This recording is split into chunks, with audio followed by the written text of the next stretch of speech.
Petrichor. Hey, imagine it's raining. You wait for a few minutes until the rain finally stops. The road is still wet, the air feels cooler, and when you step outside, there's this fresh, earthy smell coming from the ground. That smell is called petrichor. But actually, the smell doesn't come from the rain itself, but from the dry soil, plants, and tiny bacteria living in the ground. Over time, these things release small compounds that build up on the surface, especially during dry weather. Then when raindrops hit the ground, they trap tiny air bubbles and launch those particles into the air, almost like a natural spray. That's why the smell is usually stronger after a long, dry period, because more of those compounds have been sitting there waiting to be released. Heat haze. On a hot day, you might look down a road and notice the air above is looking wavy, blurry, or shaky, kind of like a boiling effect. So that strange shimmering effect is called heat haze. In simple terms, it happens when a hot surface heats the air above it, making the view behind that air look wavy and blurry. And this doesn't only happen on roads. You can also see heat haze above rooftops near fire, behind vehicles, or behind fighter jets and airplanes, because all of them can create hot air that bends the image behind it. Mirage. Imagine you're walking across a desert, and far ahead, you see what looks like water on the ground. But the closer you get, the water seems to disappear. And when you finally reach the spot, there's nothing there. That fake-looking water is called a mirage. It happens because the ground is extremely hot, and it heats the air right above it. This hot air bends the light coming from the sky, so your eyes think there is something shiny on the ground, almost like a small pool of water. So yeah, mirage is basically like a more extreme version of heat haze. Fata Morgana. You're looking far across the ocean, and suddenly a ship near the horizon doesn't look normal anymore. It might look stretched, floating above the water, or even stacked into strange shapes. And if people didn't understand what is happening, they would probably think this is some Flying Dutchman stuff. However, all of this is just an illusion called Fata Morgana. It is basically the stronger and more dramatic version of a mirage. It happens when layers of warm and cold air sit on top of each other near the surface, and those layers bend light in a very unusual way. Because of that, your eyes receive a distorted image of something far away, like a ship, island, or coastline, but the shape looks warped, lifted, or floating. Crepuscular rays. Late in the afternoon, the sun might be hiding behind a thick cloud, but instead of the sky just becoming dark, you see bright beams of sunlight spreading through the sky like glowing lines. Some people call them God rays or divine rays, but the actual name is crepuscular rays. They happen when sunlight passes through gaps in clouds, mountains, or other objects. But the reason those beams become visible is because dust, mist, or tiny water particles in the air scatter the light, making the sunlight show up clearly in the sky. Virga.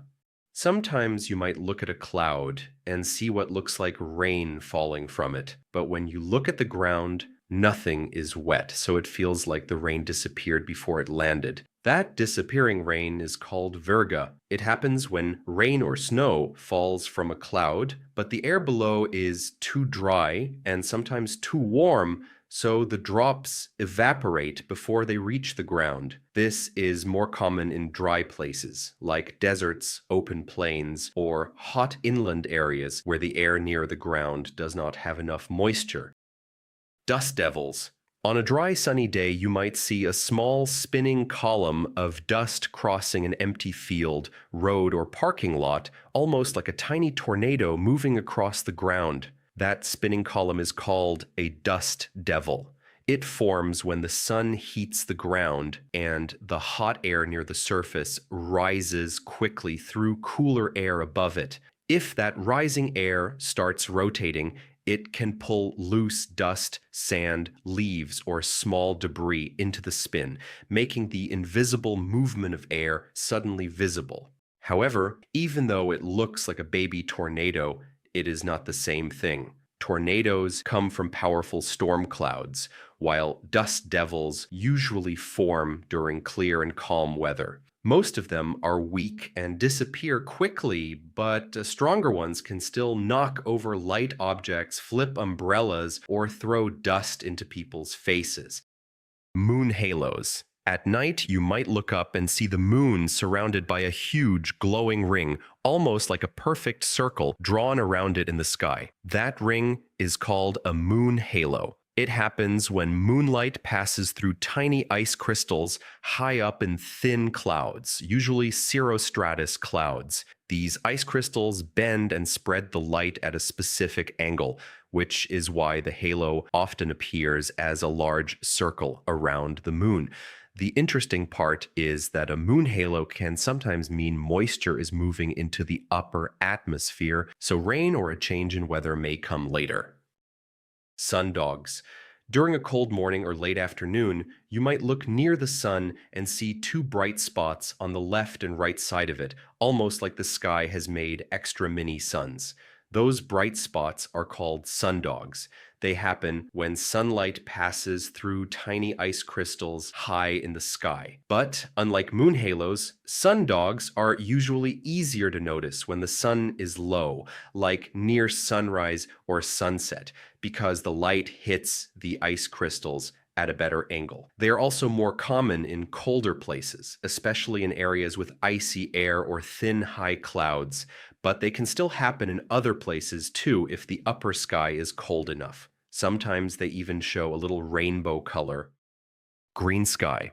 You step outside and notice the sky looks weirdly green. Not blue, not gray like a normal cloudy day, but actually green. Pretty much like me. If this scenery makes you feel like there is a storm that is approaching, provoking, with some black clouds in isolation, then you're right. This phenomenon is called a green sky.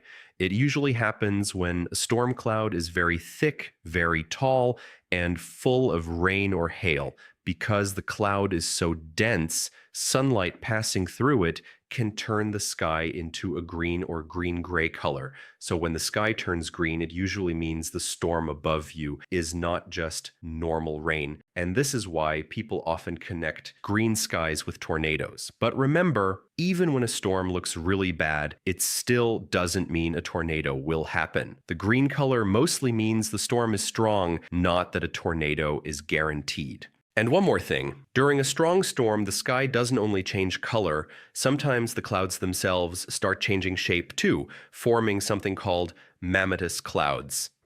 Mammatus Clouds. After seeing that strange green sky, you might look up and notice the storm clouds themselves starting to look weird.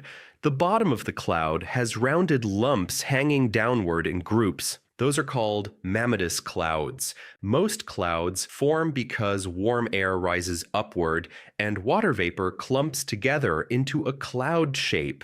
But Mammatus Clouds work the opposite way. Pockets of cool, moist air sink downward from the base of the cloud, and each sinking pocket pushes out into that rounded, bulging shape.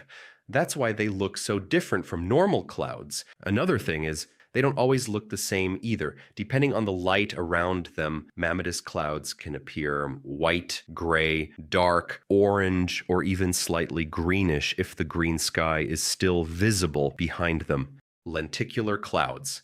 Unlike the green sky and Mammatus Clouds, lenticular clouds are not mainly about a storm happening above you. This one usually happens near mountains or high hills. You might look up and see a smooth, lens-shaped cloud sitting in the sky, almost like a giant UFO that isn't moving. That strange cloud is called a lenticular cloud. It forms when strong wind flows over a mountain and creates wave-like movements in the air. When the air rises, it cools down and forms the cloud. This keeps repeating, which is why lenticular clouds look like they're just sitting still, even though air is constantly flowing through them. Sinkholes. In a neighborhood, field, or road, the ground might look completely normal at first until one section suddenly collapses and opens into a deep hole. That is called a sinkhole. It usually happens when water slowly dissolves rock underneath the ground, especially limestone, creating an empty space below the surface. For a while, the top layer can still hold itself up, so nobody notices anything strange. But once that hidden support becomes too weak, the surface gives way and drops into the cavity below. The scary part is that sinkholes can appear suddenly, but the process behind them may have been happening underground for years. Waterspouts. Out on the ocean or near a large lake, you might look across the water and see a thin funnel stretching down from a cloud, spinning as it touches the surface and pulls up mist like a twisting white rope. That is called a waterspout. It forms when rotating air develops over warm water, and if there is enough moisture and instability, the spinning column becomes visible as it connects the cloud above to the water below. Some waterspouts are fairly weak and form in calmer weather, but others are basically tornadoes over water, especially when they come from strong thunderstorms. The dangerous part is that they can damage boats, throw spray and debris, and if they move onto land, they can become a regular tornado. So even though waterspouts can look beautiful from far away, they are still rotating columns of wind, and getting close to one is not safe. Fire whirls. Near a large wildfire, we might see flames suddenly twist upward into a spinning column, almost like a tornado made of fire. That is called a fire whirl. It forms when intense heat from the fire makes hot air rise very quickly, while surrounding winds pull air inward and start rotating it.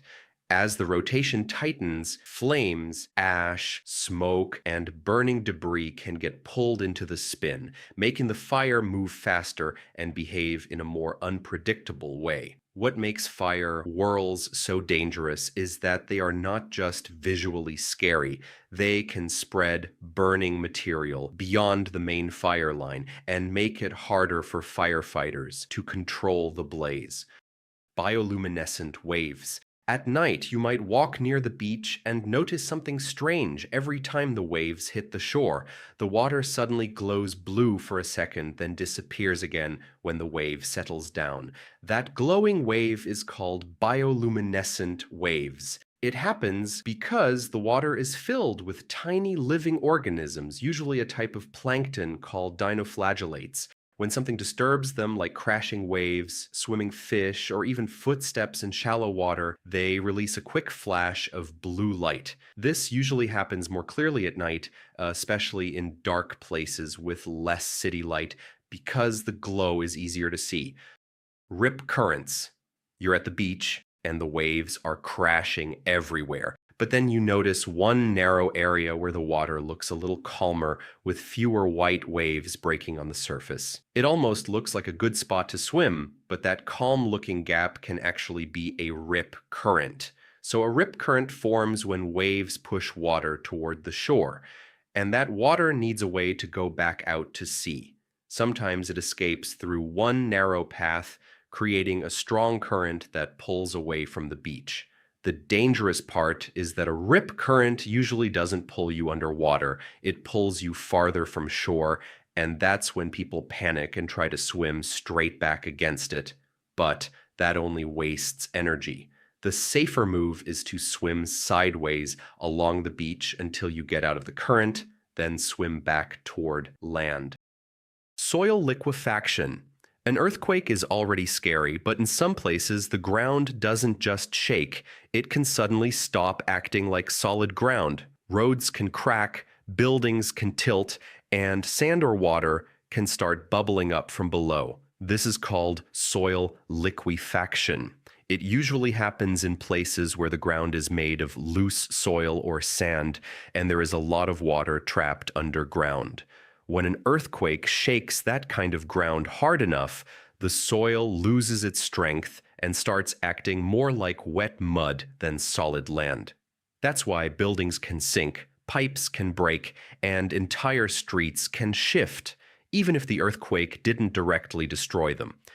By the way, if you all like this video, feel free to hit the subscribe button, but if you don't like it, well, that's fine too. Anyway, see you all in the next episode.